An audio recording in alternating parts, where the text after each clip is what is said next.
우리도 이거 어떻게 보면 좀 구조적인 문제인가요? 박사님 보시기에? 완전 구조적이죠. 구조적이다. 구조 플러스 수급인데 구조 플러스 수급. 구조는 질병으로 따지면은 뭐 만성질환. 만성질환. 지금 뭐 달러 대비로 볼 때 미국의 생산성이 높고 그리고 물가가 억제되면서 많은 부가가치를 창출하는 반면에 우리나라도 우리만 보면 잘하는데 기업들이 상대 비교를 해보니 미국에 비해서는 기업들이 약한 거죠.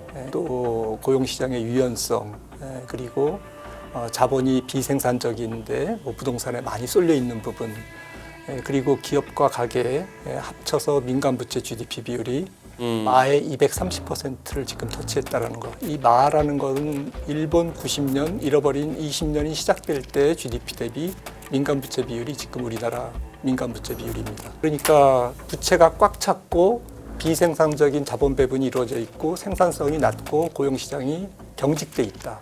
그래서 똑같은 부가가치를 창출하는데 미국보다는 한국은 약하다.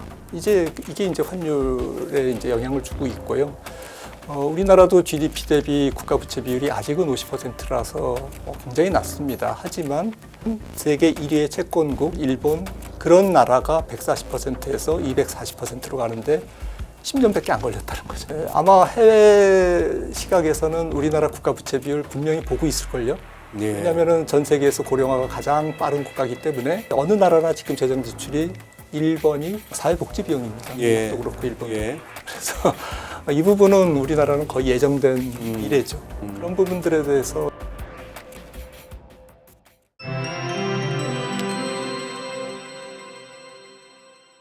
박사님 오늘은 금리에 좀 집중해가지고 한번 들어봐야 되겠는데 최근에 우리가 뭐 코스피 5천 언제 찍느냐 여기에 집중하다 보니까 환이나 금리에는 조금은 무심했습니다만 우리도 그렇고 미국도 그렇고 일본은 특히나 시장 금리가 많이 오르더라고요.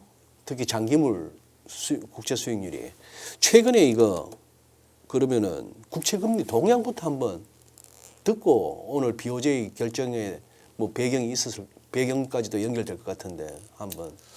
네, 뭐 말씀 주셨듯이 한일 금리 모두 작년 5월, 5, 6월부터 오른 것 같아요. 작년 5, 6월. 네, 작년 6월만 해도 7월이 이제 그 트럼프가 이제 관세를 이제 선언한 관세 전쟁을 또 이제 그 선언한 그때인데 아무튼 뭐 4월 그 관세 해방의 날 트럼프가 얘기한 그때부터 뭐 금리가 올랐죠. 일본 금리는 뭐 10년물 기준으로 100bp 올랐고 작년 뭐 4, 5월만 해도 뭐 2%대 초반이었으니까요. 1%대 초반이었죠. 그리고 지금 뭐 우리나라 금리도 거의 뭐 그때랑 비교하면은 100bp 이상 올랐습니다. 일본 금리 올라간 거는 사실 뭐 아베노믹스의 유산이죠. 뿌린 대로 거둔 거죠. 돈을 얼마나 풀었냐면 사실은 2013년 아베노믹스 시작할 때 일본의 국가 GDP 비율이 지금 230%잖아요. GDP 대비 부채 비율, 정부 부채 비율. 그때 140%였어요. 아베노믹스 시작. 그러니까 100%가 올랐고 BOJ의 자산이 그때 100조였는데 지금 100조 엔? 네, 100조 엔이죠. 지금 뭐 720조 엔입니다. 7배 올랐습니다. 참. 10년간 그렇게 돈을 풀었는데 금리가 안 올라가면 이상한 거죠. 근데 2024년 초부터 QE를 중단했습니다. 일본이. 그리고 QT를 시작했습니다. 그리고 YCC를 좀 2024년부터는 이제 도저히 금리가 왜곡돼서 이거는 뭐 민간이 완전히 좀 채권 시장이 망가졌죠. 그래서 YCC는 뭐 아시다시피 조금 10년물 금리를 인위적으로 통제하는 중앙은행의 약간은 뭐 이코노미스트들 입장에서는 오만한 그런 좀 정책인데 아무튼 뭐 그러한 아베노믹스의 유산이 지금 불거져 있는 거고 거기다 이제 트럼프가 이제 못 살게 구니까 예. 환율이 움직이면서 이제 물가가 오르고 그러면서 이제 또 금리가 오른 거죠. 예. 작년 예. 특히 이제 하반기부터. 그러니 어떻게 보면은 BOJ 입장에서는 일본의 그 물가 지표를 보나 그걸 하나 지금 0.75%라는 기준금리는 사실상 너무 낮은 거 아닙니까? 네, 우에다 가조 총재 오늘도 예. 뭐 정책 회의가 있었습니다만은 뭐 금리를 올리는 거에 대해서는 뭐 계속 방향성을 유지하겠다. 올리긴 올릴 건데 예.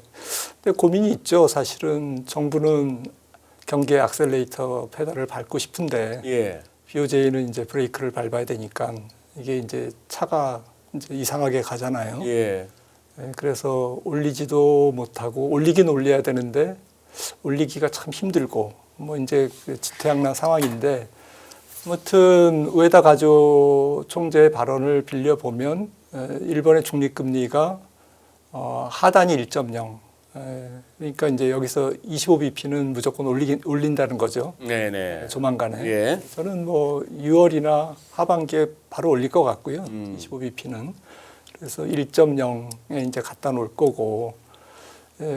그리고 이제 뭐 2.5, 상단이 2.5인데 뭐 제 말이 아니라 우에다 가조 총재가 얘기했습니다. 너무 밴드가 넓습니다. 그래서 2.5까지 가면 뭐 난리죠.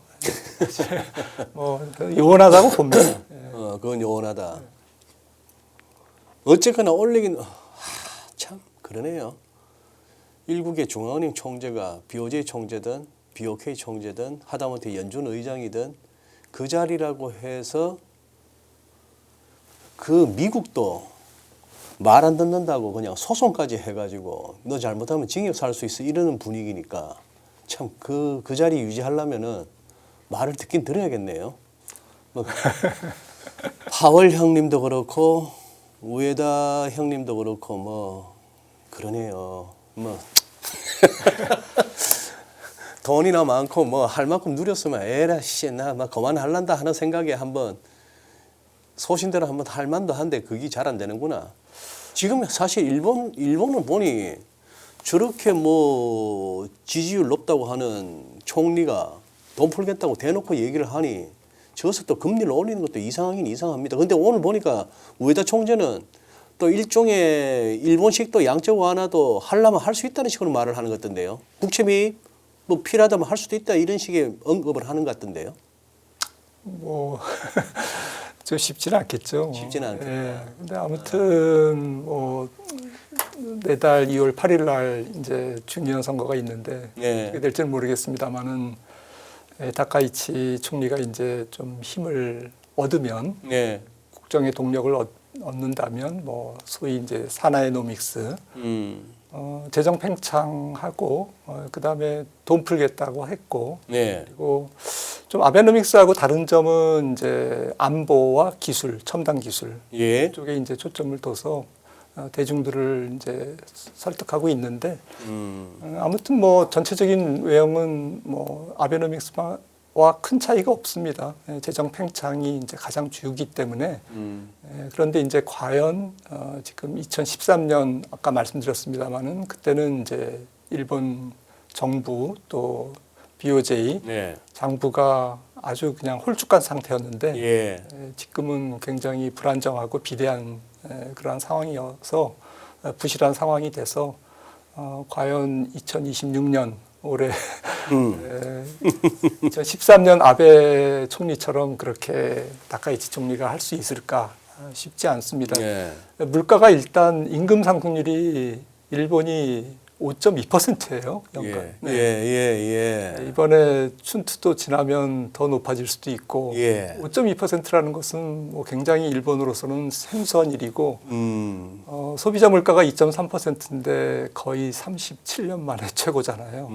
그러니까 도쿄도 물가는 좀 더 올라갔을 겁니다. 예. 수도권은.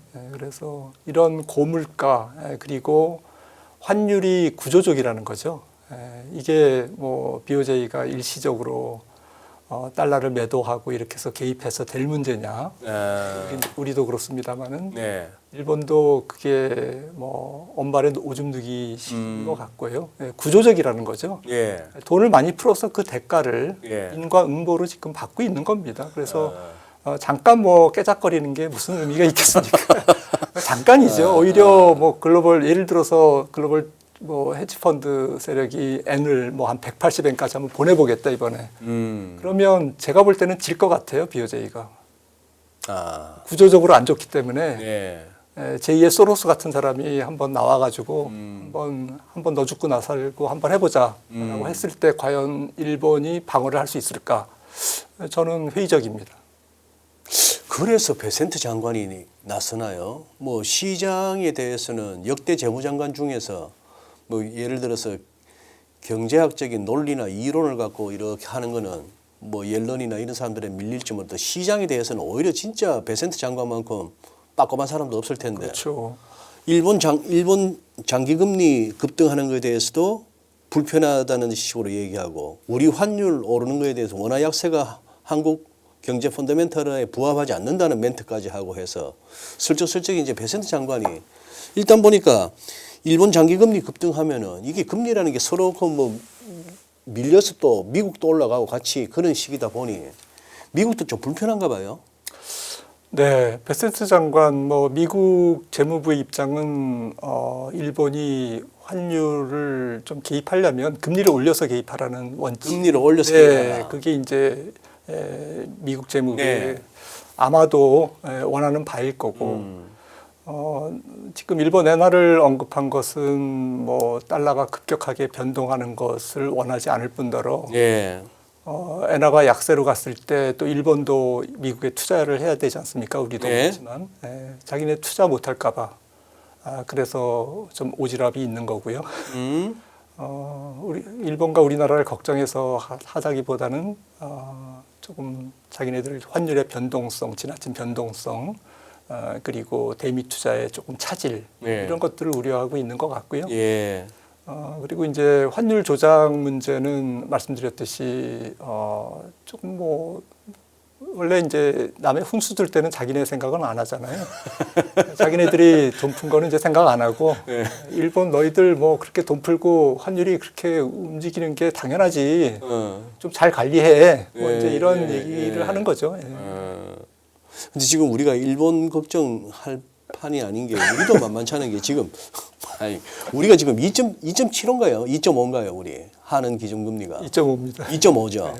2.5인데 지금 보니까 이포맥스 화면 보니 CD 91일이 2.69, 통한 1년이 2.59, 국고 3년 3.137, 5년 3.4, 국고 10년 3.59.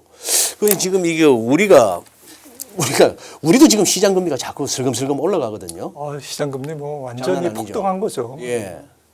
특히 제 주변에는 돈 좀 있는 양반들 한 2년 동안 특히 국고채 들고 있다가 최근 들어서 막 손절을 막 치더라고요. 못 견디겠나 봐요.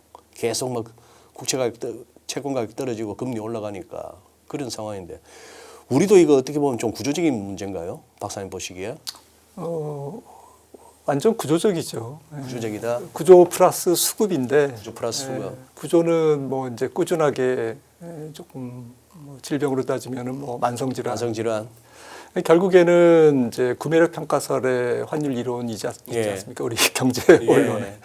이제 그게 결국에는 이제 물가가 적게 오르면서 부가가치를 높게 생산하는 국가의 환율이 조금 강세를 띈다라는 건데 그렇지 않은 국가 환율이 이제 약해지고 지금 뭐 달러 대비로 볼 때 미국의 생산성이 높고 그리고 물가가 억제되면서 많은 부가가치를 창출하는 반면에 우리나라도 우리만 보면 잘하는데 기업들이 상대 비교를 해보니 미국에 비해서는 기업들이 약한 거죠. 그래서 그런 부분들 또 고용시장의 유연성 그리고 자본이 비생산적인데 뭐 부동산에 많이 쏠려 있는 부분 그리고 기업과 가계 합쳐서 민간부채 GDP 비율이 마의 230%를 지금 터치했다라는 거. 이 마라는 것은 일본 90년 잃어버린 20년이 시작될 때 GDP 대비 민간 부채 비율이 지금 우리나라 민간 부채 비율입니다. 그러니까 부채가 꽉 찼고 비생산적인 자본 배분이 이루어져 있고 생산성이 낮고 고용 시장이 경직돼 있다. 그래서 똑같은 부가가치를 창출하는데 미국보다는 한국은 약하다. 이게 이제 환율에 이제 영향을 주고 있고요. 우리나라도 GDP 대비 국가 부채 비율이 아직은 50%라서 굉장히 낮습니다. 하지만 일본 아까 말씀드렸잖아요. 아베노믹스 시작할 때 140%. 예. 이 어마어마한 세계 1위의 채권국, 순채권국, 그리고 엄청난 국가 부채도 90%를 일본 연기금과 우정사업본부와 이게 외채가 없잖아요. 일본은 국가 부채가. 그런 나라가 140%에서 240%로 가는데 10년밖에 안 걸렸다는 거죠. 아마 해외 시각에서는 우리나라 국가 부채 비율 분명히 보고 있을걸요. 왜냐하면 전 세계에서 고령화가 가장 빠른 국가이기 때문에 재정 지출이 어느 나라나 지금 재정 지출이 1번이 사회복지 비용입니다. 미국도 그렇고 일본도 그렇고. 그래서 이 부분은 우리나라는 거의 예정된 미래죠. 그런 부분들에 대해서 이제 구조적인 게 있는데 수급적인 부분은 이제 첫 번째로는 아시다시피 안 나가려고 원래 안 나가도 될 200억 달러 플러스 알파 조선까지 따지면 이게 올해부터 이제 따박따박 나가는 거죠. 안 나갈 돈이 나가니까 환율에 영향을 준다. 그리고 사람들이 이제 해외 주식 사러 지금 작년 같은 경우에 미국 주식을 300억 달러 사러 나갔지 않습니까? 마스가 빼고 1년에 우리나라 그 대미 투자가 200억 달러인데 그것보다 높은 금액이 작년에 나갔거든요. 주식 투자로. 그런 부분들 생각하면 이제 수급이 왕이죠. 단기적으로는 환율에. 그리고 이제 올해 투자해야 되니까 기업들이 수출해서 달러 벌어들인 것을 환전을 안 합니다. 지금요. 이제 이런 부분들. 수급적인 요인들이 지금 원달러를 괴롭히고 있죠. 그러면 지금 이렇게 채권 시장에서의 국채 수익률, 시장 금리가 이제 슬금슬금 오르면은 꼭 시황에서 한 번씩 언급되는 단어가 이제 채권 자경단, 본드 비질런테 좀 몇 년 전에 그 유지태 씨 나오는 그 드라마가 비질란테였는데 완전 막 괴물 같은 경찰이었습니다만 지금 이게 야대니가 만든 말이죠. 맞습니다. 근데 이제 한 번씩 채권 시장에서 수익률 금리가 급등하면 이 소리가 나오는데 이게 무슨 자경단이라고 무슨 조직이 있어 그런 게 아니라 시장이 결국 보면 뭔가 잘못된 거시 정책 내지는 이런 것들에 대해서 시장이 그렇게 반응하는 게 마치 무슨 우범 지역에 자경단 돌아다니듯이 그런 식으로 한다 하는 거에서 시장이 경고를 날린다 이렇게 이제 보는 거 아닙니까? 네, 특히나 이제 정치인들 권력을 가진 사람들이 자기의 목적을 달성하기 위해서 시장과 반하는 행동을 했을 때 지금 트럼프가 가장 대표적인 분이신데요. 이랬을 때 시장에 응징이 있다. 보이지 않는 응징이 있다. 그러니까 특히 이제 성장 없는 부채를 마구 찍어낸다든지 이러면 시장은 응징을 하고 성장이 있는 투자를 하는 그런 거에 대해서는 시장이 박수를 친다라는 거죠. 그래서 시장은 권력 밖에 있다. 권력자는 시장을 통제하려고 하지만 통제당하지 않는다라는 거죠. 그래요. 알겠습니다. 근데 일본에서 무슨 영국처럼 트러스 모멘트가 발생할 것이다 이런 얘기도 나오는데 기본적으로 일본하고 영국은 좀 상황이 다르지 않습니까? 일본은 그래도 돈 좀 있는 나라지 않습니까? 경상수지도 흑자고. 박사님 견해 어떠세요? 2022년인가요? 3년인가요? 트러스 총리 짧게 있다가 그냥 물러난 게. 그때는 조금 대책 없는 발언을 해서 이제 그렇게 된 거고. 아마도 이제 일본은 어쨌든 의회 민주주의니까 이제 갑론을박이 있겠죠. 이 돈을 덮는 문제, 미래의 성장을 위해서 빚을 내서 투자해야 되는 문제 이런 부분에 대해서 또 많은 이렇게 의결 과정이 그렇게 단순하지는 않을 것 같습니다. 그래서 제 생각에는 합일점을 찾아 나갈 것 같아요. 왜냐하면은 지금 일본 금리가 0.1% 시장 금리가 10년물이 올라가면 예. 이자 비용이 1조엔 증가하거든요. 그러면 0.5% 올라가는 거는 쉬운 얘기잖아요. 그럼 5조엔. 지금이 이자로 10조엔 연간 내고 있거든요. 예. 지출하고 있거든요. 이게 순식간에 이게 뭐 완전히 국가 GDP 비율이 문제가 되고 지금 국채 비용에 지금 세출의 25%를 씁니다. 4분의 1을. 예. 이런 상황에서 제가 볼 때는 정치인들이 그냥 뭐 일단 지르고 보는 거지. 예. 나카이치 총리도 예. 실제로 굉장히 저항이 많을 거예요. 쉽지 않다고 봅니다. 예. 알겠습니다. 그러면 어느 정도 박사님 말씀을 들어보니 이게 시장 금리가 슬금슬금 오르는 거는 중앙은행들이 금리를 안 올리든 뭐 어떻게 하든 뭐 그러고 있는 와중에도 시장 금리가 상승 압력에 처해 있다 이 정도로 이해를 하겠습니다. 잘 안 빠지겠다 금리가. 맞습니다. 예. 그러면 우리 뭐 박사님이야 코스피만 들여다보시기에 거의 반백년 아니십니까? 혹시? 반백년까지는 아니고. 반백년까지 아닙니다.